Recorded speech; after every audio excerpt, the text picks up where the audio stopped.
Halo semuanya, kembali lagi di channel Ajimi KSL. Di video ini kita akan lanjut bahas spoiler Wodong Qiankun Season 3 episode ke-12 bagian ketiganya. Setelah sebelumnya Lindong mengejar naga kelelawar darah dan Xiao Diao akhirnya berhasil menyerap naga kelelawar darah itu. Di sisi lain, di istana bawah tanah, hawa membunuh yang pekat mulai menyebar. Lindong dari kejauhan juga telah menebak bahwa itu adalah aura dari penjaga terakhir harta karun Sekte Konoha, si kerangka misterius. Lindong lalu menyuruh Xiao Diao dan Xiao Yan dengan cepat menyelesaikan urusan mereka dengan naga kelelawar darah itu, karena Lindong hendak segera pergi dari sana. Lindong tahu bahwa semua orang yang memasuki Sekte Konoha tidak ada di antara mereka yang bisa mengalahkan kerangka misterius itu. Dan benar saja, dalam beberapa saat sesudahnya, sekelompok orang terlihat ketakutan dan melarikan diri.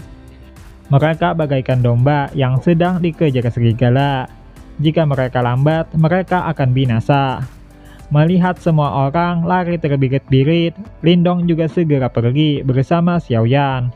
Xiao Diao yang berada di punggung Lindong lalu memberitahu bahwa kerangka misterius itu berada pada tingkat 5 ranah nirwana. Jika kerangka itu keluar dari Sekte Konoha ini, Kekaisaran Yan akan dilanda kehancuran. Sekelompok orang dikejar dan juga terlihat 4 klan serta 3 sekte besar. Mereka juga melarikan diri dengan kecepatan tertinggi mereka. Bahkan Ling Nantian berpikir untuk merobek ruang demi segera meninggalkan Sekte Konoha tersebut. Kerangka misterius itu terus mengejar 4 klan. Itu karena Lin Langtian adalah orang yang paling banyak mengambil harta dari istana bawah tanah. Lin Langtian dan klan Wang adalah orang yang mengatur sobekan ruang tersebut. Dan saat melihat Lindong, jelas saja klan Wang tidak akan membiarkan Lindong lewat. Namun, saat mereka ingin memasuki sobekan ruang, tas penyimpanan Lin Langtian dihisap oleh kerangka misterius itu. Tapi Lindong mengambil tas penyimpanan itu sebelum terhisap lebih jauh lagi. Lin Langtian meminta tasnya kembali, dan Lindong berkata bahwa dia bisa mengambilnya sendiri. Lin Langtian jelas sangat marah, tapi jika dia tidak segera pergi, kerangka misterius itu akan menghabisinya. Jadi dia tidak punya pilihan lain selain merelakan harta yang telah ia dapat. Setelah sobekan ruang tertutup, Lindong lanjut melarikan diri. Karena tas penyimpanan harta itu sekarang berada pada Lindong, berarti Lindonglah target selanjutnya kerangka misterius itu. Tapi Lindong juga tidak ingin membuang harta tersebut. Membuang ataupun tidak, Lindong tetap tidak akan bisa meninggalkan tempat itu dengan segera. Jadi Lindong lebih memilih mencoba keberuntungannya. Lindong terus melarikan diri bersama Xiao Yan, dan pada saat sudah sangat dekat dengan pintu keluar, kerangka misterius itu menutup pintu keluar dengan auranya.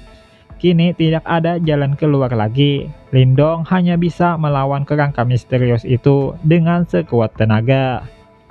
Kerangka misterius itu lalu mengeluarkan sebuah tangan dari langit dan berniat menghancurkan Lindong. Lindong tidak akan menerima nasibnya begitu saja.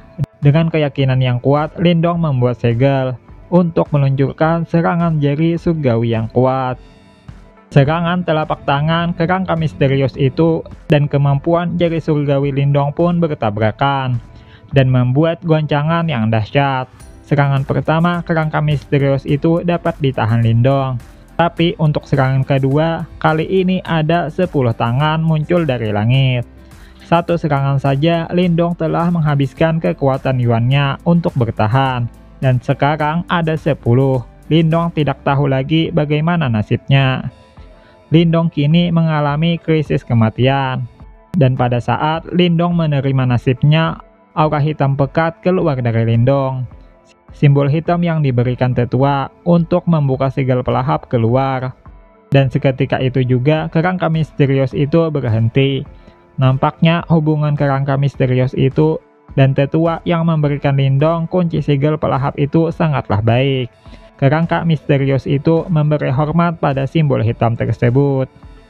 Setelahnya, kerangka misterius itu mengambil kembali tas penyimpanan yang berada pada Lindong. Itu bukanlah hal yang buruk, karena kerangka misterius itu membubarkan kutukan yang tertanam di pil nirwana tersebut, sebelum memberikannya kembali kepada Lindong. Setelah mendapatkan kembali tas penyimpanan berisi pil nirwana itu, Lindong segera mencari tempat keluar. Dalam perjalanan di Monumen Dahuang ini, Lindong memperoleh keuntungan besar, boneka tingkat tinggi, teknik tingkat manifestasi, dan ratusan pil nirwana. Setelah keluar, Lindong berniat untuk mendatangi sekte boneka tersembunyi. Selain membalas dendam kepada Teng Lei, Lindong juga harus merebut segel pelahap dari ketua sekte boneka tersembunyi. Kiranya cukup sampai di sini video kali ini. Ini juga bagian terakhir dari perjalanan Lindong di Monumen Dahuang. Bagaimana pendapat kalian? Haruskah kita lanjut dengan cerita komik atau stop di sini saja sampai season keempat rilis? Ya, walaupun sepertinya butuh waktu 1 tahun lagi untuk season keempat. Tulis komentar kalian. Oke, sekian saja. Terima kasih sudah menonton dan sampai jumpa.